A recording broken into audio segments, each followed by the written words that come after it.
السلام علیکم ناظرین، آپ کا ہوسٹ کامران حیات۔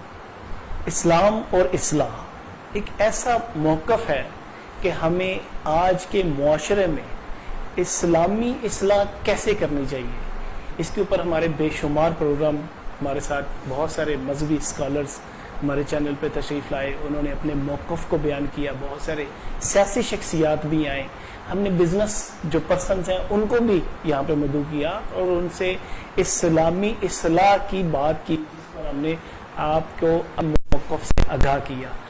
آج کیونکہ ایک بڑا ایشو چل رہا ہے کشمیر کے اوپر، پوری دنیا کے تمام تر لوگ، چاہے وہ مسلمان ہیں یا غیر مسلم ہیں، کسی بھی فرقے سے تعلق رکھتے ہیں، کسی بھی جماعت سے تعلق رکھتے ہیں، تو وہ ان مظلوم بچوں کے قتل پہ، ان مظلوم عورتوں پہ جو جن کی عزتیں لوٹی جا رہی ہیں، ایسے بہت سارے لوگ، جو ایسے مظلوم لوگ جو بالکل شہید ہوئے ہیں اپنے صرف فلیگ کو، پاکستان کے نام کو بلند کرنے کے لیے۔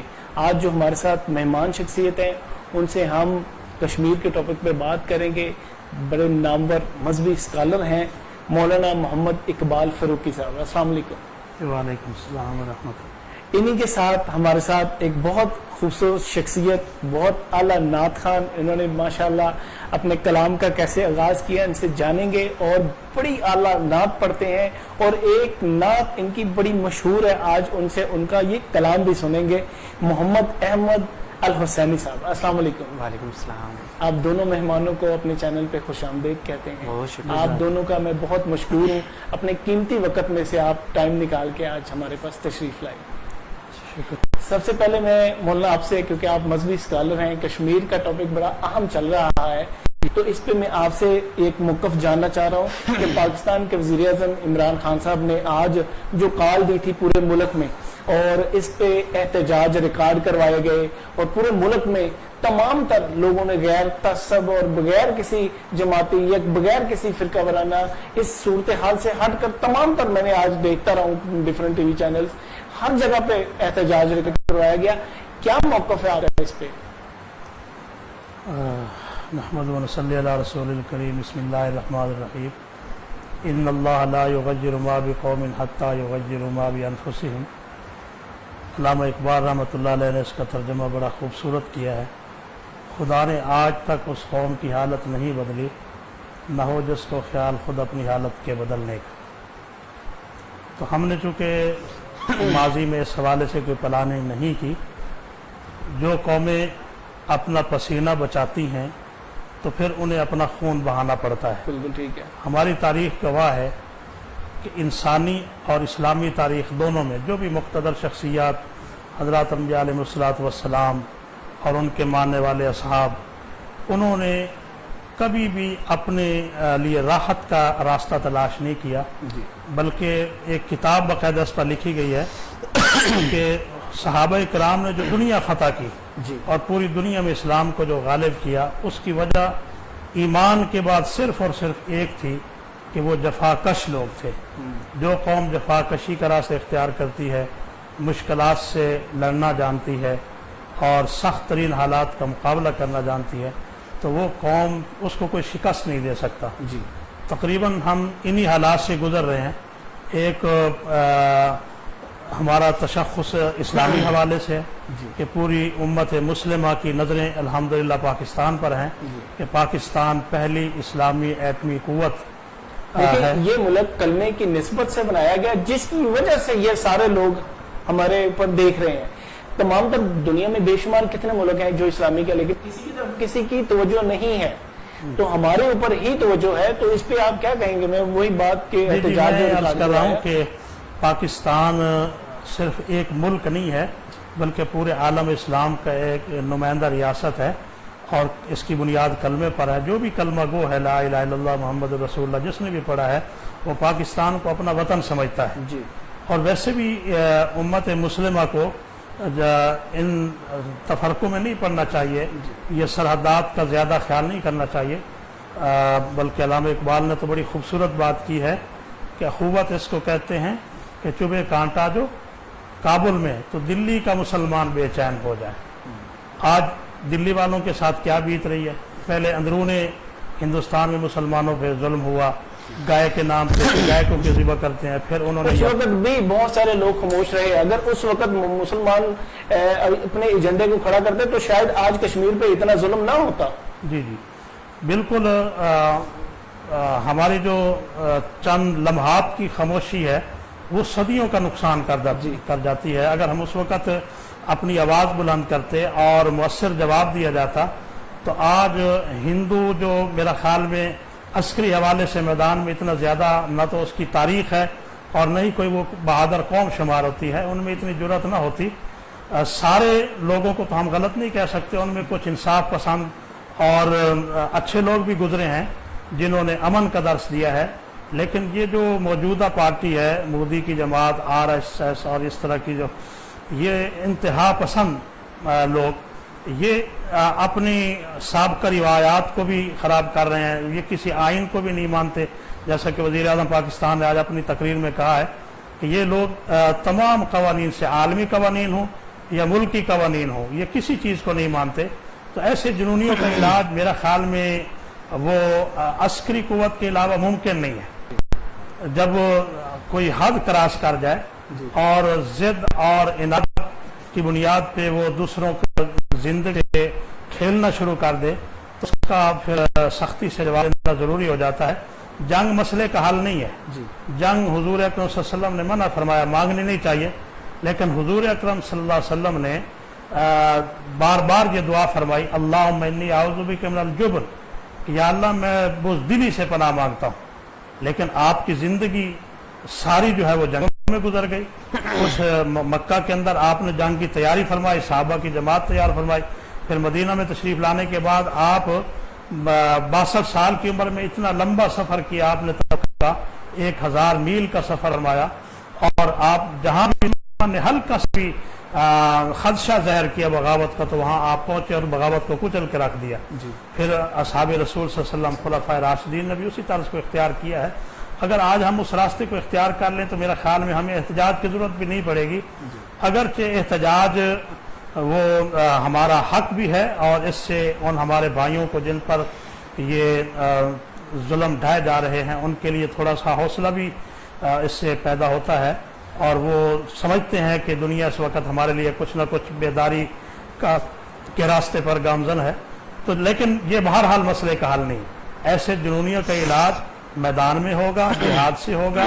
حضور اکرم صلی اللہ علیہ وسلم والے مبارک راستے سے آپ نے خود فرمایا کہ انا نبی الملاحم, میں جو اللہ نبی اور مجھے اللہ نے اسی مقصد کے لیے بھیجا ہے. اور قرآن میں بھی ہے فقاتل المشرکین کافۃ کما یقاتلونکم کافۃ, ایسے ہر مشرک کو قتل کرنے کا حکم نہیں دیا گیا, لیکن فرمایا کہ تم ان سے لڑو جیسا کہ وہ تمہارے ساتھ لڑتے ہیں اور پھر انتہا تک چلے جاؤ.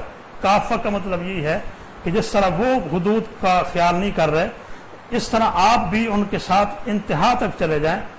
موصلہ کرنا جائز نہیں, بچوں عورتوں کو قتل کرنا جائز نہیں, وہ اسلام کے اور مسائل ہیں. لیکن جب اس حد تک ظلم بڑھ جائے تو میں سمجھتا ہوں کہ تمام راستے اختیار کرنا جائز بن جاتا ہے. تو ہم ان مشکل حالات میں جہاں امت کا ایک ایک فرد زخمی دل کے ساتھ جو ہے وہ اپنے بھائیوں کا یہ ستم برداشت کر رہا ہے اور ظلم دیکھ کے بے بسی کے آنسو بہا رہا ہے, تو ہمیں بے بسی کے آنسو بہانے کے بجائے تمام عالم اسلام کے حکمرانوں کو اور ہماری عسکری قوتوں کو سر جوڑ کر بیٹھنا چاہیے اور ان جنونیوں کو جواب دینا چاہیے. بالکل, آپ سے بات چلتی رہے گی. ہمارے ساتھ ایک بڑے خوبصورت نعت خان بھی آئے ہوئے ہیں, محمد احمد الحسینی صاحب. میں چاہتا ہوں کہ آپ سب سے پہلے مجھے یہ بتائیں کہ آپ نے نعت خوانی کا آغاز کیوں کیا اور کب سے کیا؟ یہ تو پہلے تو محبت ہونی چاہیے جی, کچھ محبت جاگی.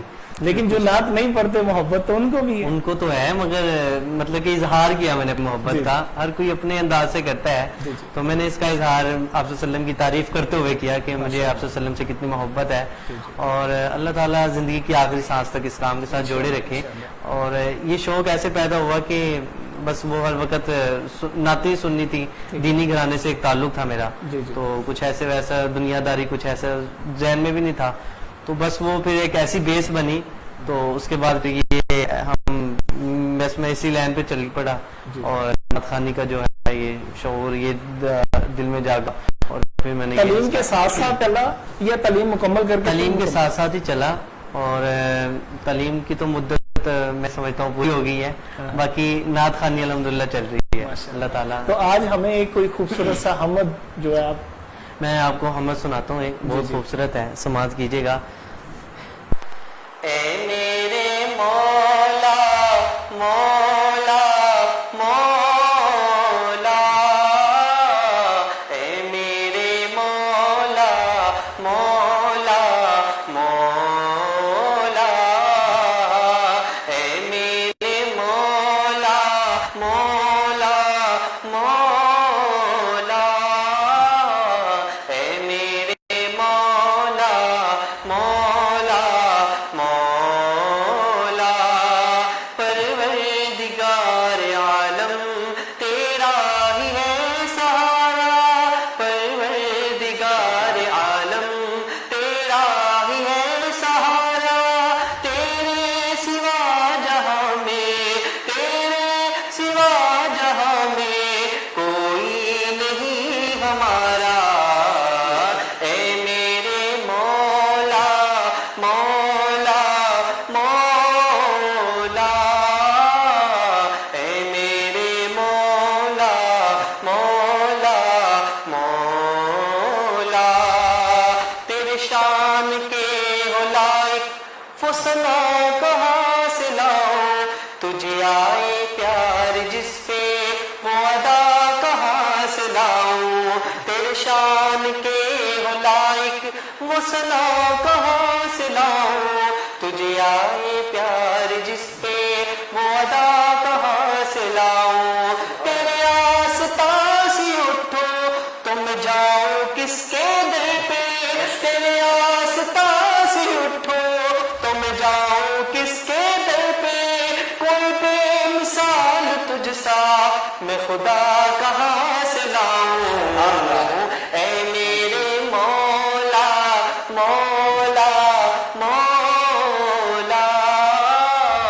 اے میرے مولا مولا مولا، نوح کا سفینہ تو نے طوفان سے بچایا، دنیا میں تو ہمیشہ بندوں کے کام آیا، نوح کا سفینہ تو نے میرے مولا، نوح کا سفینہ تو نے طوفان سے بچایا، دنیا میں تو ہمیشہ بندوں کے کام آیا، مانگی خلیل میں جب تجھ سے دعا خدایا، آتش کو فوراً تو نے ایک گلستاں بنایا، اے میرے مولا مولا مولا، اے میرے مولا مولا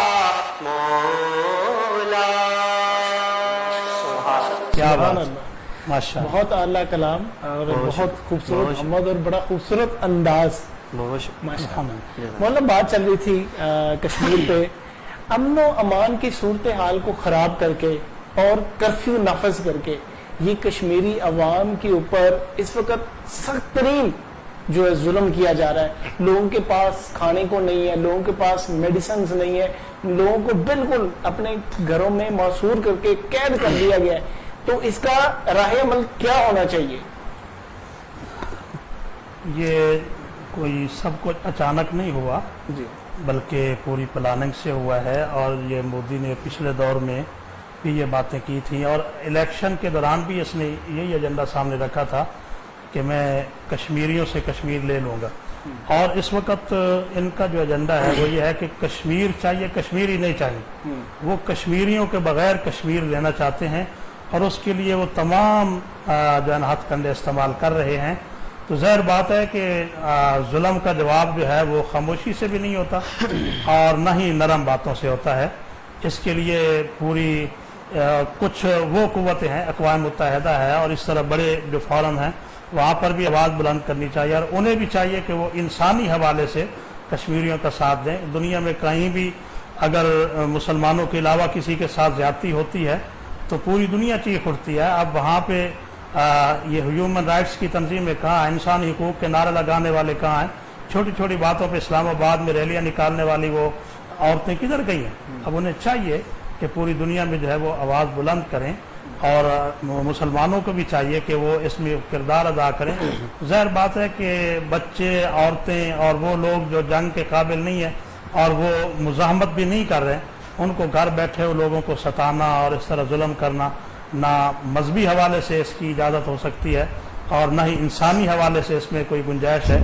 تو یہ ساری حدود پھلانگنے والوں کا علاج یہی ہے کہ پوری امت مسلمہ اور سارے انسانی حقوق کے ادارے اس کا نوٹس لیں اور ان کا راستہ روکنے. بھارت نے 370 آرٹیکل جو جاری کیا, پھر اس کی سپریم کورٹ نے ہی نوٹس لے لیا, تو یہ میرا خیال ہے کہ یہ ایک اچھا قدم انہوں نے انسانی تحفظ کے تحت ان کا, یہ میں سمجھتا ہوں کہ رائٹ تھا, انہوں نے مودی سرکار کو وہ نوٹس بھیج دیا.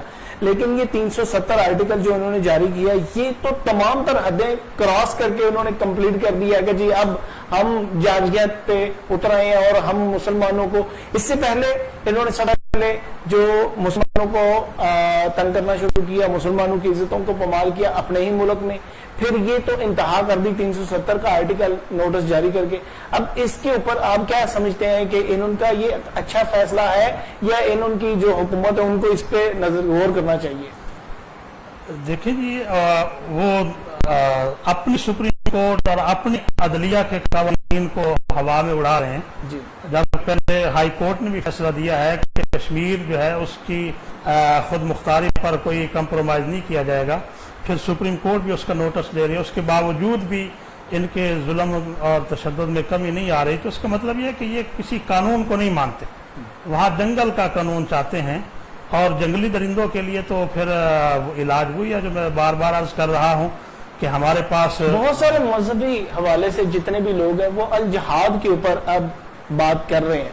کیا جہاد, کیونکہ ہماری فوج موجود ہے, لیکن کیا جہاد ضروری ہے؟ فوج کا تحفظ کیا ہے؟ یہ فوج اس قابل نہیں ہے آپ سمجھتے؟ الحمدللہ ہماری جو پاکستان کی فوج ہے وہ پیشہ ورانہ مہارت رکھتی ہے, جی بالکل, اور 65 کی جنگ ہو یا اس کے بعد کے مارکے ہوں اور آج تک کارگل کا مارکہ ہو, جی, مجاہدین اور فوج نے مل کر سارے, یہ مجاہدین بھی فوج کا حصہ ہیں. جی, اور الحمدللہ ضیاء الحق شہید رحمۃ اللہ علیہ کے دور سے لے کر آج تک, بلکہ ایوب خان کے دور سے فوج کے اندر جذبہ جہاد ہے. اور میں سمجھتا ہوں کہ فوج کو چاہیے کہ وہ اس کا مسلمانوں کا انتقام لے. اگر فوج سمجھتی ہے کہ اس سے جو ہے نا ان پر عالمی دباؤ آئے گا اور ملک کی وقار کو نقصان پہنچ سکتا ہے, ملک کی اسلامیت کو نقصان پہنچ سکتا ہے, تو پھر آپ سمجھتے ہیں کہ مجاہدین کو اجازت دینی چاہیے. جیسے کہ پلوامہ میں 2-4 ایسے واقعات ہو جائیں پلوامہ طرز کے, تو میرا خیال ہے پلوامہ کے حوالے سے تو وہ پاکستان کو آلریڈی کہتا ہے کہ جی یہ پاکستان کا اٹیک تھا, بلکہ پاکستان کی حکومت نے, گورنمنٹ نے یہ واضح کر دیا کہ یہ ہمارا اٹیک نہیں تھا, یہ آپ کی اندرونی سازش تھی. اس کے باوجود وہ اسی ہتھ کنڈے پہ اڑا ہوا ہے جس کے اوپر انہوں نے کشمیر پہ ظلم ڈھا دیا ہے. یہ تو سراسر ظلم بھی ہے اور جھوٹ ہے کہ پاکستان مداخلت کر رہا ہے. جی, انہیں اچھی طرح پتہ ہے کہ پاکستان مداخلت کرتا تو پاکستان کی تاریخ تو یہ ہے کہ اس نے جہاں بھی ہاتھ ڈالا ہے پھر وہ بچا نہیں ہے. ایک بڑی قوت نے 40 سال پہلے افغانستان پہ حملہ کیا, جی, اور ان کا دعویٰ یہ تھا کہ ہم کراچی کے جو ہے نا بندرگاہ پہ جا کے رکیں گے, اور پھر آج کی جو موجودہ اپنے آپ کو سپر پاور کہلانے والے 15-20 سال پہلے انہوں نے بھی یہ نعرے لگائے تھے. جی, جی, تو الحمدللہ ان کا راستہ روکا گیا ہے. تو انڈیا تو ان کے مقابلے میں کچھ بھی نہیں ہے, وہ پھر بھی کچھ نہ کسی نظریے پر قائم ہے. کمیونزم کا نظریہ تھا, یا پھر امریکہ کا بھی وہ اہل کتاب ہیں, ان کا تو کوئی نظریہ ہی نہیں ہے. تو یہ پاکستان کے مقابلے میں کچھ نہیں ہے. اگر پاکستان مداخلت کرے جی, تو یہ میرے خیال میں ہفتے میں کام ہو جائے گا. کشمیر تو کیا انڈیا تک ہم آسانی سے پہنچ جائیں گے. پاکستان مداخلت نہیں کر رہا ہے. پچھلے دنوں نے صدر ٹرمپ نے مودی کو کہا کہ آپ کشمیر پہ بات کریں, تو پہلے مودی سرکار اور اس کے جتنے بھی ہواری تھے, میں اس لیے ہواری کہہ رہا ہوں کیونکہ وہ اس کو اٹھانے والے, سارے دنگل کو پھیلانے والے ہواری ہی ہوتے ہیں, تو اس پہ بات کی جا رہی تھی کہ یہ ہمارا اندرونی معاملہ ہے. اب جب اس نے فرانس میں بات کی ہے کیونکہ صدر ٹرمپ نے مودی کو فرانس بلایا اور فرانس میں اس نے کہا دیا کہ یہ ہمارے مشترکہ معاملات ہے، کم از کم اندرونی سے مشترکہ پہ تو آ گئے، ہمارا عالمی دباؤ اس قابل ہے۔ عمران خان صاحب کو یہ ایک جرأتمندانہ انہوں نے اقدامات لیے کہ ڈفرنٹ سربراہان کو وہ میسج کیے، فون کیے، جا کر ملاقاتیں کی اور پھر جا کے اس معاملے پر یہاں تو لے آئے کہ یہ ہمارا اب اندرونی معاملہ نہیں ہے، پاکستان اور کشمیر کا معاملہ، پاکستان اور انڈیا کا معاملہ ہے۔ اس پر آپ کیا کہیں گے؟ اصل بات یہ ہے کہ امریکہ ہمارا اتحادی ضرور ہے، جی کچھ ہم سے ماضی میں غلطیاں ہو رہی ہیں اور اب بھی ہم وہ غلطیاں دہرا رہے ہیں کہ ہم ان پر اعتماد کر رہے ہیں۔ جی تو اعتماد نہیں بالکل کرنا چاہیے، اعتماد نہیں کرنا چاہیے۔ 65 کی جنگ میں انہوں نے کیا کہ ابھی تک وہ بحری بیڑا نہیں پہنچا ہے، جی جو اس وقت بس بحری بیڑا امریکہ کا آ رہا ہے۔ پاکستان کی اینٹ سے اینٹ بجا دی گئی، بنگلہ دیش علیحدہ کا ابھی تک بحری بیڑا نہیں آیا، پاکستان دو ہو گیا، اس کے ٹکڑے کر دیے گئے۔ امریکہ نے تو آج تک ہمارا ساتھ نہیں دیا، وہ تو موقع کی تلاش میں ہوتا اور اب بھی وہ موقع کی تلاش میں ہے۔ اس نے ہمارے حضرات کو بلایا، ہمارے وزیر اعظم صاحب، ہمارے آرمی چیف تشریف لے گئے اور انہوں نے ان سے درخواست کی کہ جی آپ ہمیں باحفاظ راستہ نکالیں ہمارے لیے۔ اب یہ تو ان پر ترخا رہے ہیں، طالبان کو بھی مجھے ہماری حکمران کہتے رہتے ہیں کہ آپ ان کو محفوظ راستہ دیں، لیکن وہ اس افراتفری کے اندر ہے کہ ہمارے اوپر کئی شکست کا الزام نہ لگ جائے۔ وہ پاکستان کو بری طرح الجھانا چاہتے ہیں کہ ظاہر بات ہے کہ جب امریکہ یہاں سے اس کی فوجیں جا رہی ہوں گی اور وہ پیچھے سے جو ہے نا وہ ان کو پوری دنیا تانا دے گی شکست کا کہ یہ شکست خوردہ لوگ جا رہے ہیں، تو اس وقت امریکہ جو ہے نا منہ دکھانے کے قابل نہیں رہے گا۔ تو وہ اسی افراتفری کے اندر نکلنا چاہتا ہے کہ کسی کو پتہ بھی نہ چلے اور کام بھی ہو جائے۔ وہ ہمیں سالسی کا کہہ رہا ہے اور انڈیا کو کہہ رہا حملہ کر دو۔ بات یہ مودی اور ٹرمپ ذہنی لحاظ تقریباً دونوں ایک جیسے ہیں، ہمیں ان پر زیادہ بھروسہ نہیں کرنا چاہیے۔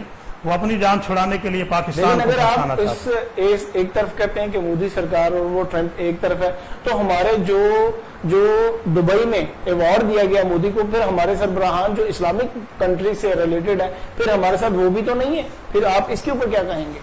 اصل امت انتشار کا شکار ہے۔ جی کچھ ہم سے بھی ماضی میں غلطیاں ہوئی ہیں۔ یمن کی جنگ میں پاکستان نے اپنی فوج نہیں بھیجی، جس کی وجہ سے عربوں کو یہ دکھ ہے کہ پاکستان نے بر وقت ہمارا ساتھ نہیں دیا، لیکن اس کے باوجود پاکستان کو پروموشن سمجھتے ہیں، پاکستان کی قوت کو اپنی قوت سمجھتے ہیں۔ یہ غلطی کر رہے ہیں کہ پاکستان کو مشکل وقت میں تنہا چھوڑ رہے ہیں۔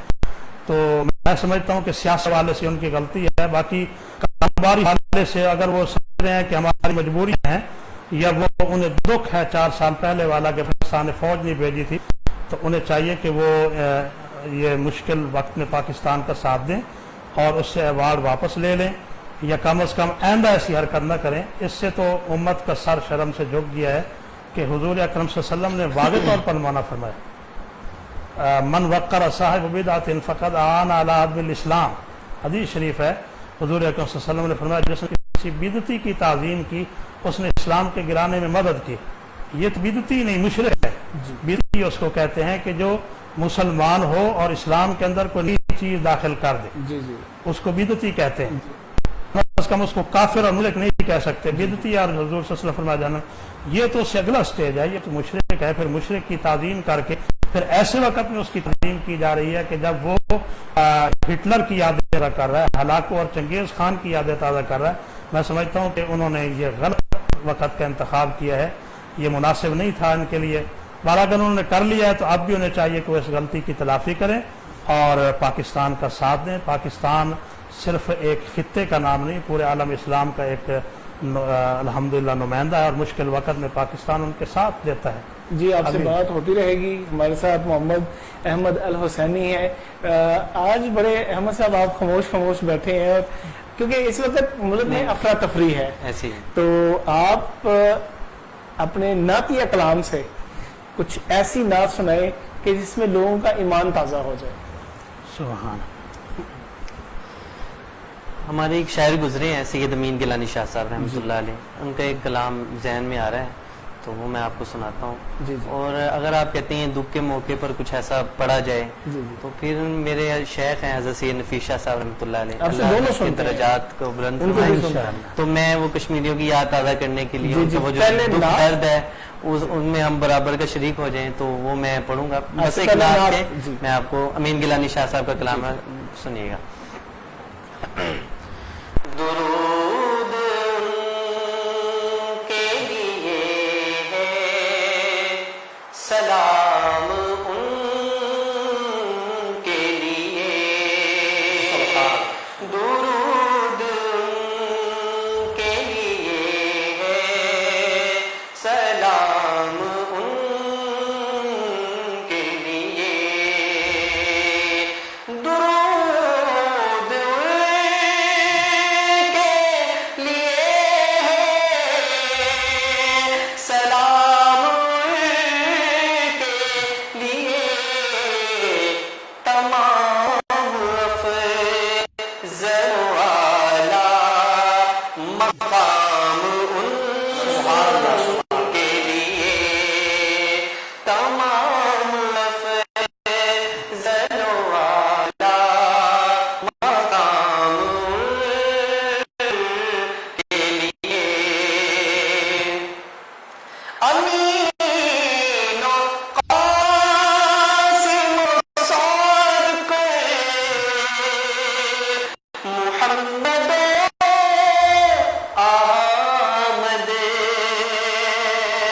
امین و قاسم و صادق محمد احمد، چنے خدا نے پسندیدہ نام ان کے لیے، چنے خدا نے پسندیدہ نام ان کے لیے، درود ان کے لیے ہے، سلام ان کے لیے، یہ لطف دیکھ اس کو بنا لیا بیٹا، یہ لطف دیکھ اس کو بنا لیا بیٹا، جو زید بن کے تھا آیا غلام ان کے لیے، جو زید بن کے تھا آیا غلام ان کے لیے، درود ان کے لیے ہے، سلام ان کے لیے، جو کہ ہوگے ان کا مقام کیا کہنا، بہشت کی ہے کوسے کے جام کے لیے، بہشت کی ہے کوسے کے جام کے لیے، بہشت کی ہے کوسے کے جام کے لیے، تمام افضل والا مقام ان کے لیے. ماشاءاللہ ماشاءاللہ، بہت خوبصورت. سب سے میں بہت کم نعت خوان ہیں جن کو میں ذاتی طور پہ ٹائم نکال کے سنتا ہوں، لیکن آج کے بعد انشاءاللہ میں آپ کو بھی سنا کروں گا. آپ میری لسٹ میں شامل ہوں گی. میں آپ کی جب نعت چل رہی تھی تو میں بہت کم ہوتا ہے کہ کسی کی نعت میں گم ہو جانا. سب سے بڑی بات یہ ہوتی ہے کہ الفاظوں کا کون سا انتخاب ایسا کیا جائے کہ جو سننے والے سامعین ہیں وہ ان میں کھو جائے اور اس وقت میں چلے جائیں. یہ بہت کم ہمارے نعت خانوں میں یہ چیز تو آپ جو نعت خوانی کا جب آغاز کیا تو سب سے پہلے کسی کی رہنمائی بھی لی یا آپ نے خود ہی سے، یا اللہ پاک کی یہ نعمت ہے، یہ گلا جو ہے نا یہ بڑی اللہ پاک کی نعمت بے ہے؟ شک اس میں کوئی شک نہیں ہے. بس میں آپ کو بتاؤں والد صاحب ہی میرے سب کچھ تھے اس وقت. انہوں نے کیا وہ بھی نعت خوان ہیں؟ نہیں بالکل بھی ان کا اس سے کوئی تعلق نہیں تھا اس چیز سے، مگر ان کی ایک خواہش تھی. جی جی بس وہ پروگرامز میں آنا جانا ان کا. انہوں نے پرانے نعت خواں حضرات ہمارے سید سلمان گیلانی شاہ صاحب ہو گئے، ان کے والد گرامی ہو گئے حنیف شاہ رامپوری صاحب، مطلب کہ خواں حضرات تھے تو ان کو سنا کرتے تھے. تو ان کے اندر ایک جذبات پیدا ہوئے کہ میرا بھی بیٹا ہو ٹھیک ہے، تو میں بھی اس کو اس لائن پر لگاؤں. ٹھیک ہے. تو بس اللہ تعالیٰ انسان کی کبھی کبھی کچھ خواہشات ایسی ہوتی ہیں جو نہیں پوری ہوتی، مگر کبھی کبھی اللہ تعالیٰ انسان کی خواہشات پوری کر دیتے ہیں. بالکل ٹھیک ہے. کیونکہ اللہ تعالیٰ کہتے ہیں، اللہ تعالیٰ اپنا آپ دکھا رہے ہوتے ہیں نا کہ بندہ جو تو چاہ رہا ہے وہ نہیں ہوتا، جی. جو میں چاہوں گا وہ ہوگا. بالکل. تو یہ ایک نئی خواہش تھی میری والد صاحب کی، اللہ تعالیٰ نے پوری فرمائی. تو میں اس کام میں لگا اور پھر اس کے بعد بس تھوڑا آہستہ آہستہ، میرے تو گمان میں بھی نہیں تھا کہ میں اتنا لمبا ٹائم اس میں دے دوں گا اور اتنی دیر تک میں اس کام کے ساتھ جڑوں گا. تو مگر اب یہ جذبات ہیں کہ زندگی کی آخری سانس تک یہی کام ہو. تو یہاں تک کہ جب کل قیامت والے دن حضور کے سامنے پیش ہوں تو آپ وسلم بھی کہیں کہ تو ساری زندگی دنیا میں تو سناتا رہا لوگوں کو، آج مجھے بھی سنا. خواہش اچھی ہے، اللہ تعالیٰ بہت اچھا جذبہ ہے. لیکن ویسے پوچھنا نہیں چاہیے، لیکن اس کو آپ نے شوق رکھا ہے یا زندگی کا معاش بھی بنا دیا ہے؟ فی الحال تو میرا خیال ہے شوق ہی ہے ابھی تک. ٹھیک ہے. ابھی خیال کیا ہے، پکی بات ہے جی. جی. اور معاش میں چھوٹا سا ہے، میرا بہت بزنس سارے ہے، لوگ، جی، جی. چھوٹا سا بزنس ہے، بس اسی میں بس وہ بھی چل رہا ہے. اللہ تعالیٰ وہاں سے بنا رہے ہیں، مگر اس کو کوشش یہی میں نے کی ہوئی ہے اور ابھی تک یہی کوشش ہے. اللہ تعالیٰ ایسا وقت بھی نہ لائے کہ میں اس کو اس انداز سے پیش کروں کہ مجھے کچھ ملے. ٹھیک ہے. اللہ تعالیٰ اس کی برکت سے مجھے، میں چاہتا ہوں یہ جو میں یہاں جو تعریفات آپ صلی اللہ علیہ وسلم کی کر رہا ہوں، اللہ تعالیٰ کی حمد و ثنا کر رہا ہوں اور دل سے بھی کی جائے، اور اس کا جب میں اوپر جا کے اللہ سے لوں بے شک اور انشاءاللہ مجھے ملے گا. آپ ایک کلام سنانا چاہ رہے تھے. میں وہ اپنے حضرت شاہ صاحب کا سنانا چاہ رہا تھا. وہ بھی انہوں نے بڑے دکھ کے موقع پر لکھا تھا. فرق یہ ہے کہ ان کے والد صاحب انتقال کر گئے تھے، جی جی. تو بڑا دکھی ایک مطلب کہ ان کے لیے ماحول تھا وہ. تو اس وقت انہوں نے یہ دکھی اشعار لکھے. تو میں سمجھتا ہوں آج بھی کوئی مجاہدین کو وہ ایسے ہم یکجہتی بھی کرتے ہیں ان کے ساتھ، اور یقین جانے ہر مسلمان اس وقت دکھی ہے. میں کہتا ہوں مسلمان نہیں، کچھ کفار بھی ایسے ہیں جو نرم دل رکھتے ہیں، وہ بھی اس وقت بیچارے شدید غم میں ہیں کہ یہ ہو کیا رہا ہے. تو میں ان کے ساتھ یکجہتی کرتے ہوئے کشمیر والوں کے ساتھ اپنے حضرت شاہ صاحب کے کچھ اشعار میں آپ کو سناتا ہوں. دل زخم زخم لوگوں کوئی ہے جسے دکھائے، دل زخم زخم لوگوں کوئی ہے جسے دکھائے، کوئی ہم نفس نہیں ہے غم جان کسے سنائے، دل زخم زخم لوگوں کوئی ہے جسے دکھائے، وہ رفاقتوں کی راتیں، وہ ہر ایک سے دل کی باتیں، وہ رفاقتوں کی راتیں، وہ ہر ایک سے دل کی باتیں، گئے دور کے وہ کیسے ہمیں کیوں نہ یاد آئے، دل زخم زخم لوگوں کوئی ہے جسے دکھائے، اٹھا سائبان شفقت بڑی تیز دھوپ دیکھی، اٹھا سائبان شفقت بڑی تیز دھوپ دیکھی، نہیں دور دور چھاؤں کہاں پر نہ سر چھپائے، دل زخم زخم لوگوں کوئی ہے جسے دکھائے، او نصیب جام کو سے یہ نفیس کی دعا ہے، او نصیب جام کو سے میرے پیر کی دعا ہے، مگر ایک ہنسی تمنا کہ روح خود پلائے، دل زخم زخم لوگوں کوئی ہے جسے دکھائے.